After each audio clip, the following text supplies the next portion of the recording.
देवमुनिप्रवरार्चितलिङ्गं कामदहनकरुणाकरलिङ्गम् रावणदत्तविनाशकलिङ्गं तत्प्रणमामि सदा शिवलिङ्गम् सर्वसुगन्धिसुलेपितलिङ्गं बुद्धिविवर्धनकारणलिङ्गम् सिद्धसुरासुरवन्दितलिङ्गं तत्प्रणमामि सदा शिवलिङ्गम् कनकमहामणिभूषितलिङ्गं मणिपरिवेष्टितशोभितलिङ्गम् दक्षसुमित्रविनाशनलिङ्गं तत्प्रणमामि सदा शिवलिङ्गम्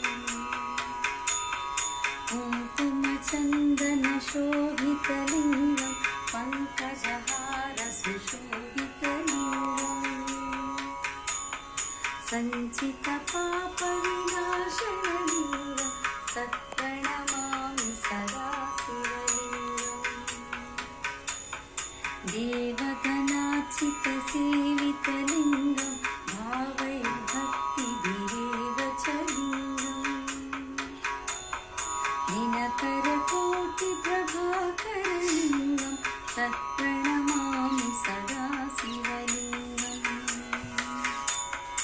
अष्टदलोपरिवेष्टितलिङ्गं सर्वसमुद्भवकारणलिङ्गम् अष्टदरिद्रविनाशकलिङ्गं तत्प्रणमामि सदा शिवलिङ्गम् सुरगुरसुरवरपूजितलिङ्गं सुरवनपुष्पसदाचितलिङ्गम् परमपदं परमात्मकलिङ्गं तत्प्रणमामि